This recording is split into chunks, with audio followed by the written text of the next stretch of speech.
Shortly. First, though, to the Shadow Assistant Treasurer, Andrew Leigh. Coming up on the program as well, I should mention the Labor frontbencher, Kim Carr, and Liberal Minister Mitch Fifield. They'll be joining us a bit later this half hour. First, though, to Andrew Leigh. The budget apparently worse than first thought, according to the government, and we could be heading towards 10 years of deficits unless some drastic action is taken. There's some big decisions that the government's taken, aren't they, Kieran? The $9 billion to the Reserve Bank, the $17 billion of revenue you lose when you get rid of the mining tax and the carbon price. I mean, the impact of those on the budget is going to be very, very significant. But Tony Abbott says that this is the last economic statement of the Labor era. Isn't that a fair enough assessment, given we're only 100 days since the election? I think that's a great try-on, and given where Mr Abbott's coming from, you can understand why he's giving it a good old shake. Unfortunately, Peter Costello's... But only 3 months in, how can it not be Labor's legacy that we're talking about here? Well, because unfortunately for Mr Abbott, we're playing by Peter Costello's rules. Those rules say that there's a charter of budget honesty brought down, and a pre-election fiscal outlook brought down during the election campaign, lays out exactly the state of the books at the time that the election takes place.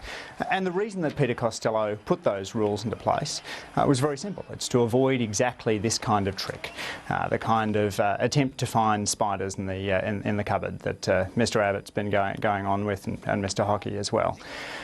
Frankly, this is a my-EFO, and much as Joe Hockey would like to think that it's your EFO or Wayne's EFO or someone else's EFO, this is a statement of the decisions he's made. I'm told we've got the Assistant Social Services Minister, Mitch Fifield, with us now. Senator Fifield, good to see you. And let me ask you first of all about this suggestion. Well, first of all, Tony Abbott saying that this is Labor's last economic statement of its era, but he's refusing to commit to return the budget back to surplus within 4 years. Is that on, or is it off, that commitment to have the budget back into surplus by 2016-17? Well, Kieran, our objective is to get the budget back into surplus as soon as we can. Our objective is to pay off as much debt as we possibly can as soon as we can. The real issue here is whether the Australian Labor Party are going to recognise that there has been a change of government, and if the Australian Labor Party are going to stand in the way of each and every measure proposed to get the budget back into a sustainable position. So far, we have seen the Labor Party announce that they will oppose even the savings measures that they themselves announced before the election. This is truly perverse stuff, Kieran, but our objective is we want to get the budget back into surplus as soon as we can. Well, so that is that another target that's gone by the wayside, Senator Fifield? Well, Kieran, the targets of the Labor Party, and we saw many of them during their term of office, budget after budget, not one of them was met. I lost count of how many targets the previous government set for when they would get the budget back into surplus. They were forever moving, they were forever changing. So you'll forgive me if I'm not going to cop lectures from the Australian Labor Party when it comes to budget targets. But what we know at the moment is that on Labor's own numbers from the PFO, from the numbers from Treasury and Finance, at that time the budget was looking to be $30 billion in deficit. We know that Labor were forecasting net government debt in excess of $200 million. Now, we will find out tomorrow with the my-EFO whether those numbers have gotten worse. And I think Tony Abbott is quite right to say that the my-EFO will in effect be the last budget statement on behalf of the previous government, but it'll be the first truthful one. Minister, can I ask you, as the Minister responsible for the National Disability Insurance Scheme, is the NDIS safe from cuts, despite the worsening budget forecasts?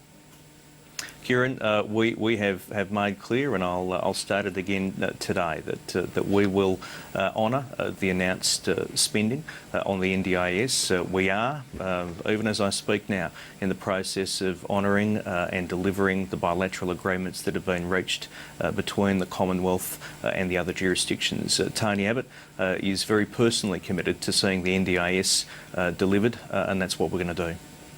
And on time, on schedule, as promised?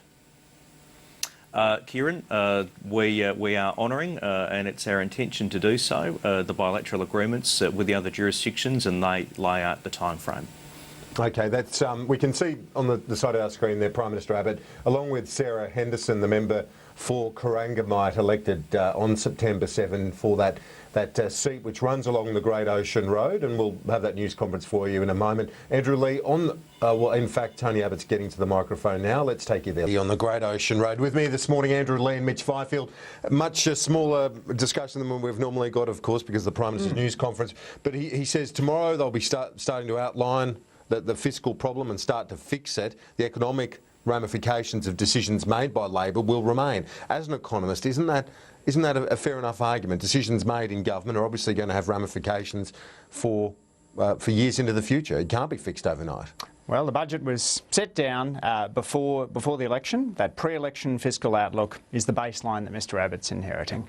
I mean, let's face it, Mr Abbott said this. But it's got worse. It's $17 billion worse already. Indeed. Mr Abbott has worsened it through a number of decisions, including the $9 billion to the Reserve Bank. So you're saying as soon as an election's done, Labor's legacy over? There are no ramifications into the new government? None beyond the 4 years of estimates that were set out in the pre-election fiscal outlook. I mean, for a government that said that there would be no surprises and no excuses, there's more surprises in the haunted house and more excuses than the 3-year-old with his hand in the cookie jar. I mean, this is really strange stuff indeed. Mr Abbott has ought to be behaving like a grown-up. He said this would be a government in which the adults were in charge, but instead he seems to be suggesting that everyone else is to blame. He can't get his the budget under control, so he has to strike a deal with the Greens for unlimited debt. He's breaking promises on the National Broadband Network, on Medicare locals, turning the National Disability Insurance Scheme launch sites into mere trial sites, which I think is deeply concerning.